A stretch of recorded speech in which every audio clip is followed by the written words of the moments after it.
नमस्कार, स्वागत है आपका न्यूज 80 पर। मैं हूं आपके साथ राहुल राणा। लोकसभा चुनाव से पहले बीजेपी अब पश्चिम यूपी में जाट वोटों को साधने में जुट गई है, जिसे देखते हुए जाटों के बड़े नेता और किसानों के मसीहा पूर्व प्रधानमंत्री चौधरी चरण सिंह की भव्य जयंती 23 दिसंबर को मनाने की तैयारी की जा रही है। इसमें चौधरी चरण सिंह की 51 फीट ऊंची प्रतिमा का अनावरण किया जाएगा। इस कार्यक्रम में सीएम योगी समेत कई बड़े नेता शिरकत कर सकते हैं। मुरादाबाद के बिलारी कस्बे में अखिल उत्तर प्रदेश जाट महासभा पूर्व पीएम चौधरी चरण सिंह की 51 फीट ऊंची प्रतिमा और 5 मंजिल जाट भवन का अनावरण करेगी। यह देश में चौधरी चरण सिंह की सबसे ऊंची प्रतिमा होगी। इसके साथ ही 100 बेड के वृद्धाश्रम का भी शुभारंभ किया जाएगा।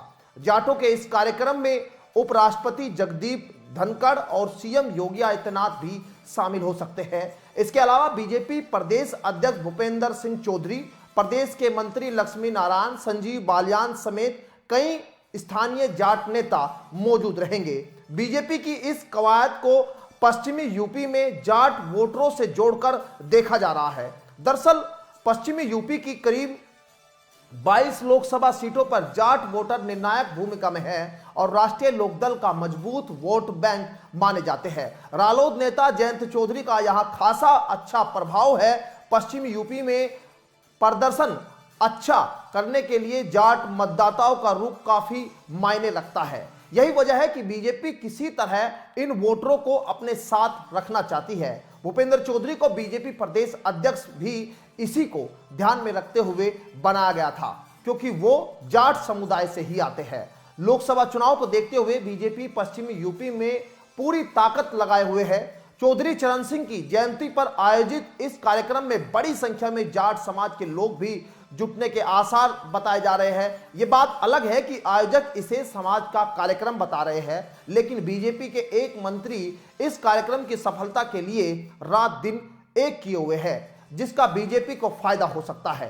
कार्यक्रम के बारे में जानकारी देते हुए अखिल यूपी जाट महासभा के अध्यक्ष का कहना है कि प्रतिमा की देखरेख व वृद्धा आश्रम और कोचिंग के संचालन के लिए 11 सदस्यीय ट्रस्ट बनाया गया है। इसमें सेवानिवृत्त आईएएस, आईपीएस और सेवानिवृत्त जज शामिल है। इनमें सभी जाति के लोग आ सकते हैं। वहीं यूपी जाट ऐप से बच्चों को कोचिंग भी दी जाएगी। ऐसे में देखना यह होगा कि 2024 से पहले चौधरी चरण सिंह की सबसे बड़ी प्रतिमा लगाने से वोटर्स पर क्या प्रभाव पड़ेगा। लेकिन इतना जरूर है कि बीजेपी चुनाव से पहले जाटों को अपने पाले में लाने के लिए हर संभव प्रयास करने में लगी है। अलग अलग रणनीति पर लगातार बीजेपी काम कर रही है ताकि लोकसभा चुनाव में भाजपा को इसका फायदा हो सके। लेकिन इस रिपोर्ट पर आप क्या सोचते हैं वो जरूर कमेंट बॉक्स में बताइएगा। फिलहाल मेरे साथ इतना ही, मुझे दीजिए इजाजत। नमस्कार।